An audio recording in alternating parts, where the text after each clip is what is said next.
E vou começar também me apresentando. Meu nome é André Almeida, eu tenho 39 anos, eu sou natural de Belo Horizonte, Minas Gerais, pão de queijo, cafezinho, Milton Nascimento, Sepultura, essas coisas todas nós temos lá. Mas eu sou um manezinho desde o ano 2000, que quando eu vim morar aqui. Minha família, enfim, por causa de projetos da minha mãe, a gente mudou.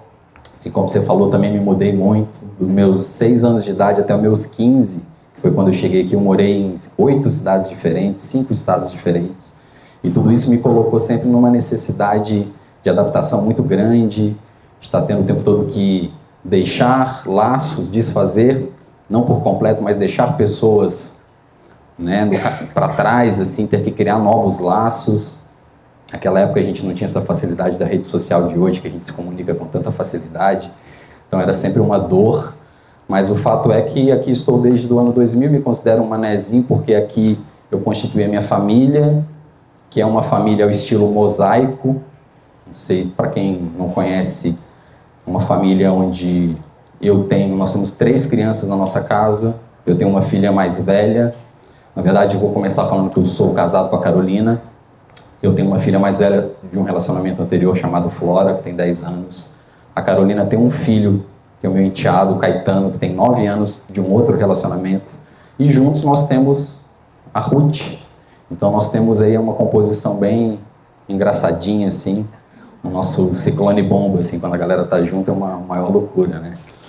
Então eu tenho um carinho muito grande por Florianópolis também por isso, e aqui é um lugar onde realmente muitas histórias aconteceram, muitas lições, muitos amigos como o Felipe e outras pessoas que estão aqui presentes que a gente já se conhece de outros lados, né? E eu sou produtor cultural, produtor de eventos, produtor executivo, e queria contar para vocês um pouco como a minha história começou. Logo que eu cheguei aqui no ano 2000, então eu tinha um hábito de sair caminhando pelo centro. A gente morava aqui na Duarte Schutter, no final da Avenida Rio Branco. Gostava muito de caminhar à noite pelo centro. E nessas caminhadas comecei a reparar que tinha alguns cartazes de bandas, de shows colados pela cidade. Era uma forma que os artistas tinham de se comunicar, de divulgar os seus trabalhos. E eu comecei a perceber, existe um movimento legal. Não era uma coisa que eu tinha ainda muito acesso assim, a bandas locais. E um dia eu me encorajei para ir num desses shows. Estava anunciado um lugar chamado Underground Rock Bar. Foi um pub bem tradicional que tinha lá na Avenida das Rendeiras. E fui lá e me encantei com aquela parada de você estar na frente do artista. Fosse ele um cara que começou hoje, assim, que está fazendo o primeiro show da banda, ou uma banda consagrada, tipo Ratos de Porão. Era um espaço meio tosco, assim, mas era legal porque você tinha muito acesso a tudo, né? Então ali eu pude conhecer bandas, conhecer artistas, conhecer produtores, e eu tive a sorte de conhecer uma pessoa chamada Mildred, que era uma das produtoras da cidade, que por grande coincidência morava na minha rua. Então um dia eu vi ela passando lá, falei, essa mina faz uns shows lá, vou trocar uma ideia com ela.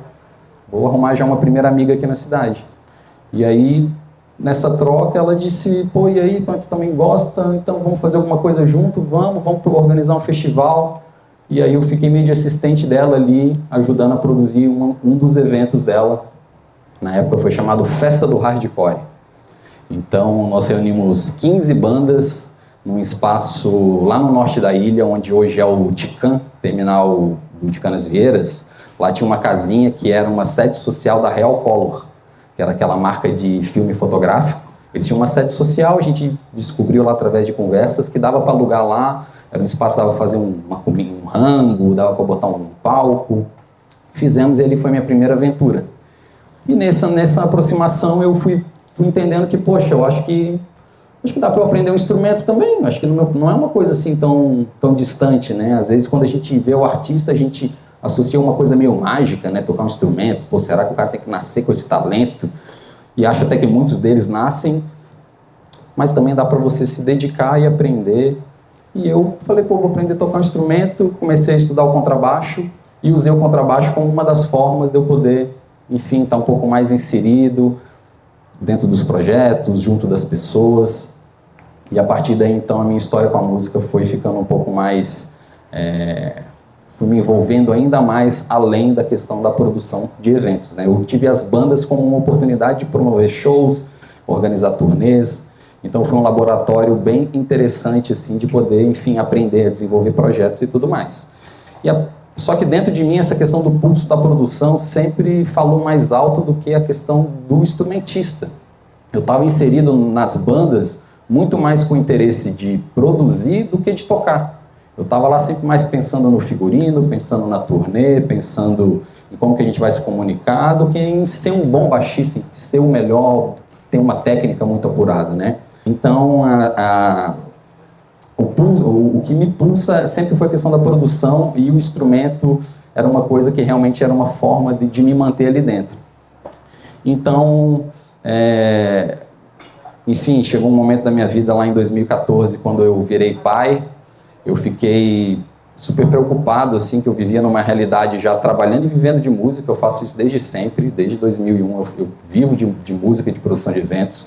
Mas eu fiquei um pouco preocupado pensando, poxa, eu vou ter uma filha que vai nascer e um ser humano ali, um serzinho que depende da minha renda, e eu estou amarrado aí com dono de bar, dono de boteco, com uma galera que às vezes de banda que tem outros empregos e eu me dedico mais. Ficava meio frustrado assim, com algumas coisas. Pensei, pô, acho que eu preciso encontrar uma coisa mais estável, mas sem sair dessa área, não vou sair dessa área jamais. Então, eu comecei assim, pô, de repente eu vou aprender a tocar baixo de orquestra. De repente, pô, essas orquestras aí, né, pô, os caras, tem muita gente lá, deve ter um recurso legal lá, deve ter uma forma de ter uma estabilidade numa orquestra. E aí eu comecei a mandar mensagem para alguns amigos falando, ó, se vocês souberem de algum edital, de alguma coisa de orquestra, me falem que eu vou estudar, vou me dedicar para eu conseguir aquela oportunidade. E passaram-se poucos dias, um dos meus amigos, produtor, Silvio César, que é um cara aqui da cidade também que trabalha com cinema, com música, me ligou e falou, André, eu tenho uma oportunidade para ti numa orquestra. Eu falei, pô, mas já assim, cara? Não tem nenhum... Eu tocava o contrabaixo elétrico, né? Não tenho aquele contrabaixo acústico, aquele grande que usam nas orquestras. Pô, não é assim, né? Pô, não estou preparado. Ele falou, não, pô, tu pode ficar tranquilo que não é para tocar, é para produzir. Ué, mas como assim? Daí ele me explicou que a Orquestra Sinfônica de Santa Catarina, em 2015, estava passando por um processo de reconstrução e que havia um grupo de artistas e produtores que estavam se unindo para se inscrever numa chapa que ia concorrer à gestão daquela instituição. E ele veio falar comigo e dizer assim, ó, eu sei que tu está num novo momento, tu virou pai, e tu é um cara que tem um perfil de se dedicar, de ir atrás de coisas novas. Então, eu acho que tu tens o perfil para se cadastrar aqui na nossa chapa, cara, e tu vais entrar como presidente da parada. Eu falei, pô, como assim, né? Qualquer cilada, né? Vem aqui na minha casa aqui e falar assim, vem cá, vem ser o presidente da orquestra. Pô, não. Se tem uma boiada, tem uma roubada junto, já conta logo tudo, né? E, de fato, né, era uma instituição que estava vivendo problemas absurdos de todos os tipos. Mas eu olhei a proposta, vi que as pessoas que estavam envolvidas eram pessoas legais, de confiança, que o projeto era legal. E eu decidi, pô, o que nós temos a perder, né? Além da eleição lá. Então, vamos tentar. E não é que deu certo lá. Acabou que o nosso projeto foi aprovado e a gente venceu e assumimos junto ao governo do estado a gestão da Orquestra Sinfônica de Santa Catarina. Só que também, ao mesmo tempo, foi uma alegria, foi um desespero, né? Meu Deus do céu, pô, eu sou um cara que eu conheço banda de punk rock, banda de hardcore, como é que eu vou agora lidar com um cenário erudito? Não sabia nem o que era um fagote, um oboé, quanto mais como gerir uma instituição desse ponto, sabe? Não tinha nem roupa, né? Como é que vai ser? E aí eu fui assim, ó, na cara e na coragem, eu abri o Google, sério mesmo, abri o Google e escrevi assim, quais são as maiores orquestras do Brasil? Pum. Aí apareceu uma lista, eu mandei e-mail para todos eles falando assim, gente, ó, eu assumi essa instituição aqui, não sei o que fazer. Alguém pode me ajudar? E para minha sorte, as 3 maiores orquestras do país me responderam falando, vem para cá. Que foi a OSESP, Orquestra Sinfônica do Estado de São Paulo, a Filarmônica de Minas Gerais e a Orquestra Sinfônica Brasileira. Então eu fui para lá, fiz um intercâmbio de gestão com eles, isso foi no final de 2015, início de 2016. Eu fiquei 1 ano nesse trabalho de vai e vem, e mostro aqui, levei tudo que a instituição tinha, que eram muitos problemas muitas dívidas, a estrutura física sucateada, fama de não pagar direito, não pagar no prazo, um ambiente tóxico de relacionamento, de hierarquia artística, que na nossa área é uma coisa, o ego do artista é uma coisa às vezes difícil de lidar. Imagina numa orquestra onde nós temos vários gênios indomáveis, é bem difícil. Então eu tinha muitos desafios e eu tive a oportunidade, através dessas grandes instituições, deles falarem: André, existem essas possibilidades aqui que tu pode estar fazendo. Então eu queria apontar 3 pilares que eu entendo que são, digamos assim, a engrenagem desse movimento que hoje a Pops trouxe como tema aí, né? E um desses pilares seria a questão da horizontalidade das relações, né? A partir do momento que uma instituição como a OSESP, os caras têm 120 milhões anuais para gastar com evento, com artista e tudo, os caras chegam para mim, que eu não sou ninguém, e falam: vem cá, os caras me trataram de igual para igual, aquilo ali me inspirou de um jeito que eu falei: pelo amor de Deus, gente, a gente tem que fazer muito mesmo e vamos trazer as pessoas que estão aqui ao nosso entorno para fazer junto. E sempre com esse ponto de entender o protagonismo de todo mundo, onde realmente ninguém é melhor do que ninguém, onde o nosso diretor artístico, o músico, o Gabriel da secretaria, a Pops Filmes que está com a gente fazendo registros de espetáculos, todo mundo é protagonista dentro do projeto de reconstrução da orquestra.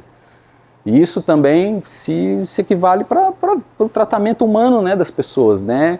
A questão da gente não... que vem para o segundo pilar, que seria a questão da indissociabilidade da vida pessoal com a vida profissional, né? Nós não somos seres fragmentados, onde da porta para fora eu sou o André, pai, filho, da porta para dentro eu sou o presidente da instituição, eu sou produtor.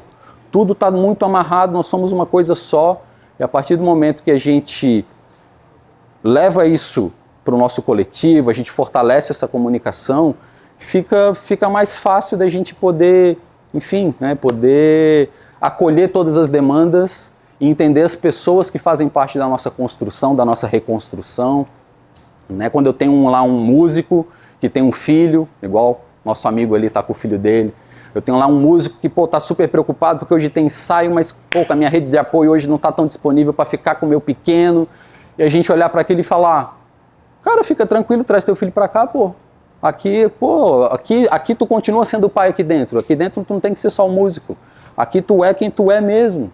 Então, essa questão da horizontalidade e da não fragmentação mesmo da pessoa, né? Entender que, sim, os problemas da minha vida estão na minha mesa junto com as minhas pautas de projeto, os meus projetos estão em casa, e a importância de todo mundo de forma igual.